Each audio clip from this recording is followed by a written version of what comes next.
भाभी, बड़ी भाभी, मंजली भाभी। भाभी कहाँ गए सब लोग? हॉल में भी देख लिया, कोई है ही नहीं घर पे। अरे रीना दीदी आप। हाँ भाभी, मैं तो आवाज दे दे के थक गई। घर में पांच पांच भाभियां हैं, फिर भी कोई आवाज ही नहीं सुन रहा था। ऐसा क्या कर रहे थे भाभी आप सब?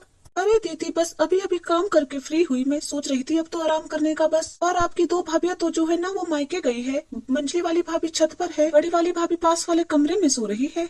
अच्छा भाभी, ऐसी बात है। चलो दीदी बड़ी वाली भाभी के कमरे में चलते हैं, उनको जगाते हैं जरा। ठीक है भाभी, चलो।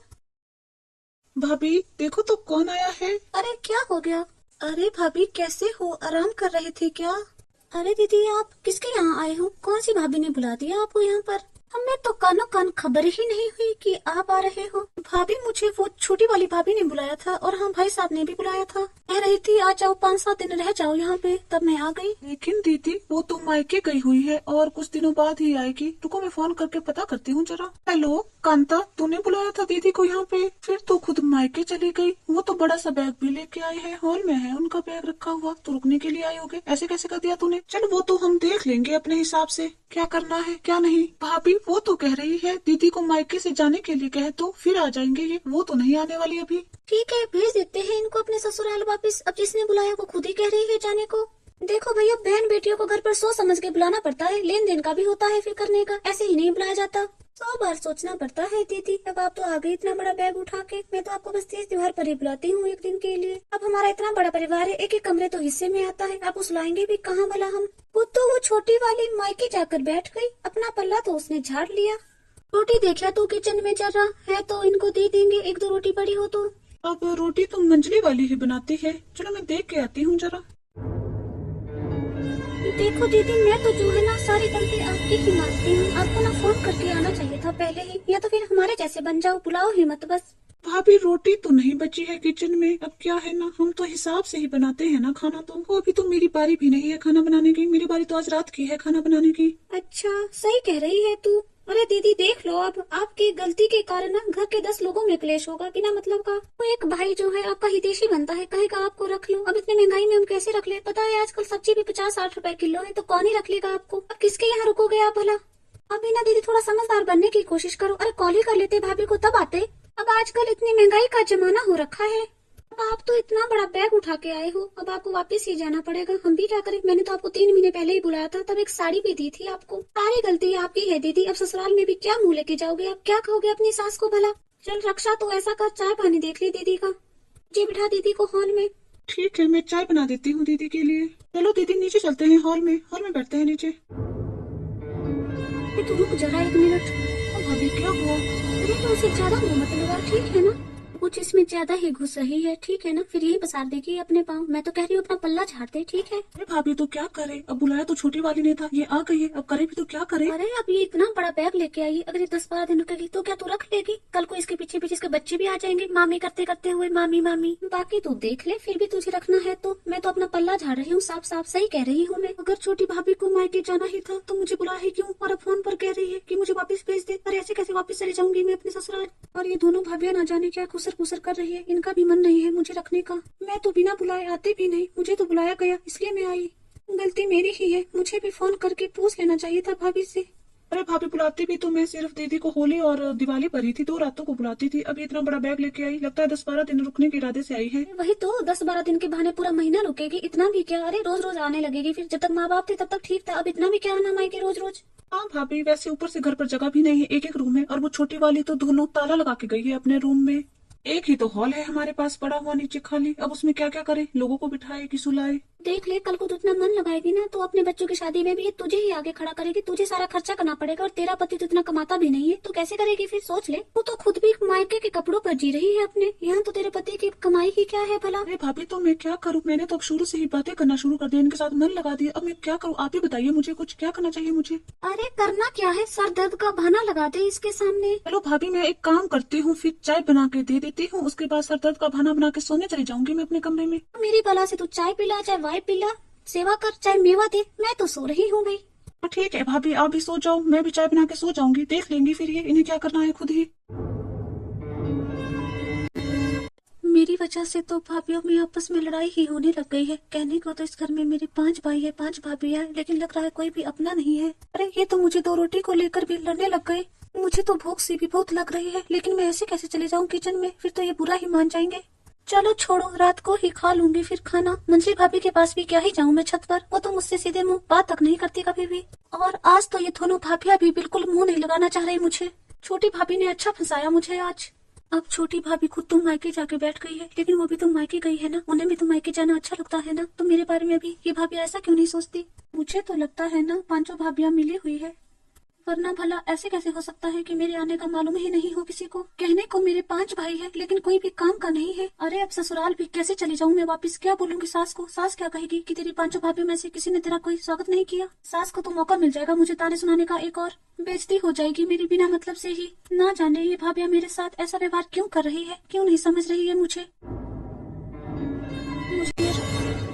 मैं भी क्या करूं, दीदी ऐसे ही अचानक से आ गई। बेचारी कितनी दुखी लग रही है। ससुराल वो कैसे जाएगी वापस? दीदी की बात भी सही है। सास क्या सोचेगी दीदी की कि 5 भाभीियों के होते हुए भी उसका इतना अपमान हुआ। मायके में उसे किसी ने नहीं पूछा। लेकिन अब मैं भी क्या करूं, मुझे रहना तो आखिर इसी घर में है ना।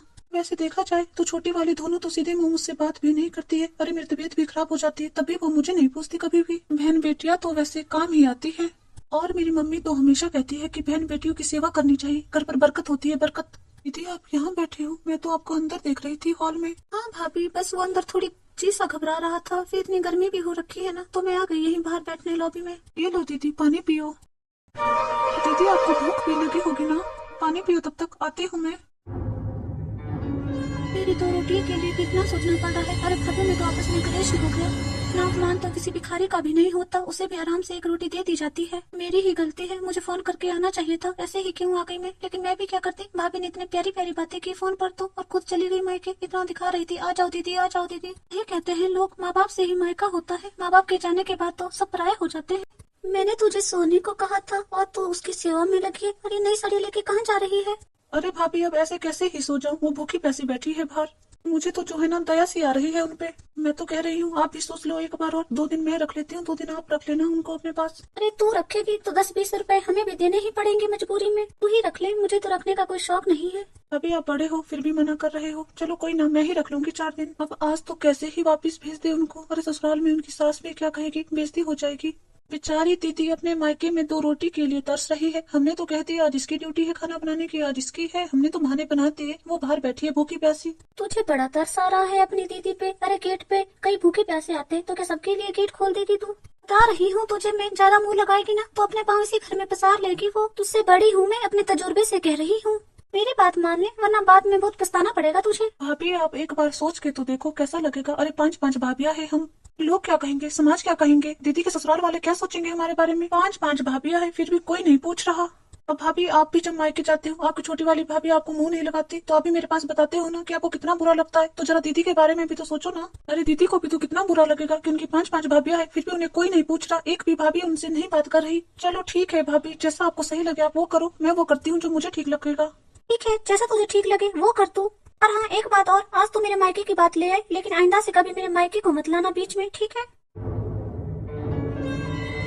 दीदी ये लो खाना खाओ, आपको भूख लगी होगी ना। दीदी मेरा तो एक ही भाई है, इसलिए मुझे मायके की कीमत पता है। आपके तो दीदी फिर भी 5-5 भाई है, फिर भी आपके साथ जो व्यवहार हुआ आपको बुरा लगा होगा ना। भाभी आप चिंता मत करो, ये मत सोचो कि मुझे छोटी भाभी ने बुलाया और वो मायके चली गई है। कोई बात नहीं, मैं चली जाऊंगी वापस अपने घर। दीदी आप खाओ, मैं अभी आई। दीदी ये देखो 2 साड़ियाँ, मेरे मायके वालों ने ना मुझे 7 साड़ियाँ दी थी, अब ये 2 है, आप देख लो। अब ये मत सोचना कि मैं आपको यहाँ से भेजने के लिए दे रही हूँ, ये मैं तो आपको इसलिए दे रही हूँ ताकि आप पसंद कर ले, फिर हम पास वाले टेलर के पास सिलवाने के लिए दे देंगे इसका ब्लाउज। और हाँ दीदी आपको जितने दिन रुकना है ना उतने दिन आप मेरे पास रह लीजिएगा।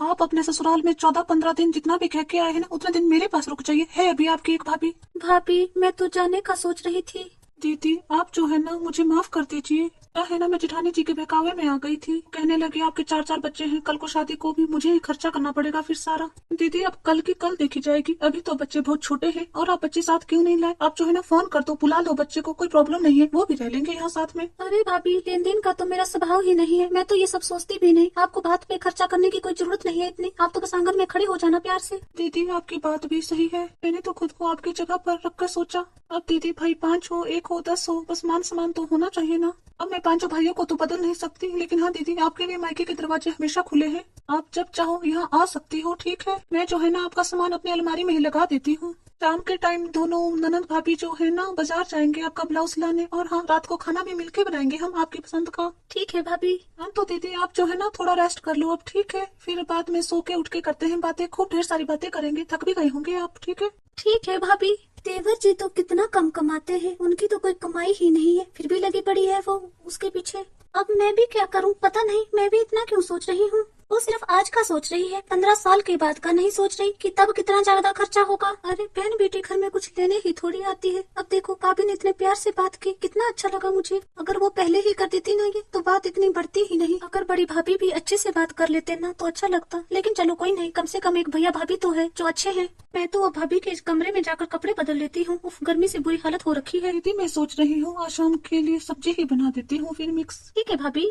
दीदी मैंने सुना आप रुक रहे हो यहाँ कुछ दिनों के लिए, तो फिर आप मेरे यहाँ भी रुक जाना 2 दिनों के लिए, ठीक है? अरे भाभी, चाहे मुझे आप बुलाओ चाहे ये बुलाए, एक ही बात है। आप जो है मुझे बांटो मत, आना तो मुझे मायके में ही है ना, हमारा घर एक ही है। और हाँ, मैंने इनको भी समझा दिया कि आप लोगों को बात का बोझ लेने की कोई जरूरत नहीं है, आप तो बस प्यार से आंगन में खड़े हो जाना, बस इतना ही बहुत है। मैं यहाँ कुछ लेने नहीं, बल्कि आप लोगों से प्यार से बातें करने आती हूँ, कुछ दिन अच्छे से बिताने आती हूँ, मायके में अपनी यादें ताजा करने आती हूँ, बस भाभी। भाभी लेन देन क्या होता है? अरे हम सब लोग एक ही है, हम अलग थोड़ी हो है, साथ ही रहते हैं, खाते तो हम साथ ही है। हाँ दीदी आप तो बस आराम से आया करना, ये सोच के कि आप अपने मायके जा रहे हो, ठीक है? अरे 5-10 दिन क्या होते हैं मायके में, कुछ भी नहीं होते। अरे छोटी, मुझे बता देना तू क्या दे रही है दीदी को, फिर मैं भी दे दूंगी कुछ अपने आप से। भाभी अब हमारी सोच तो कितनी गलत थी। मैंने 2 साड़ियाँ दी, 2 साड़ियाँ भी क्या ही होती है, वो तो हम ऐसे ही दे देते हैं किसी को भी। हम तो कैसे साड़ियाँ गिन रहे थे भाभी कि हमने ये साड़ी तब दी थी 30 पे। अरे भाभी, मैं तो ये भी नहीं कहती कि आप लोग मुझे कुछ दो। अरे लेन देन का कुछ नहीं होता है, लेन देन जरूरी थोड़ी है, बस आप लोगों ने प्यार से बात कर ली, यही बड़ी बात है मेरे लिए। मुझे तो लगा था पहले कि माँ बाप के जाने के बाद मेरा मायका छूट गया है, लेकिन पहले छोटी भाभी आई, फिर अब आप आ गए। अब ऐसा लग रहा है जैसे 5 भाई भाभी एक साथ हो जाएंगे। अब जो है ना सब लोग मिलजुल कर रहा करो, बस मेरे लिए इसी में खुशी है। मैं तो कहने को ही बड़ी भाभी हूँ, असली फर्ज तो छोटी ने निभाया है बड़ी भाभी होने का। देवर का हाथ कितना तंग रहता है, फिर भी इसने कितनी आवाभगत की आपकी दीदी। सही कहा दीदी आपने, घर तो हमारा एक ही है ना, मायका भी आपका एक ही है, तो आप कभी भी आ जा सकते हो यहाँ पे। भाभी हम लोग सब्जी बना रहे हैं, अब खाना खाना है थोड़ी देर में, आपने खाना है तो आप भी आ जाओ हमारे साथ। हाँ क्यों नहीं, खाएंगे ना सब लोग मिलके। मैं लगाती हूँ आटा, और फिर ढेर सारी बातें भी तो करनी है ना हम तीनों ने।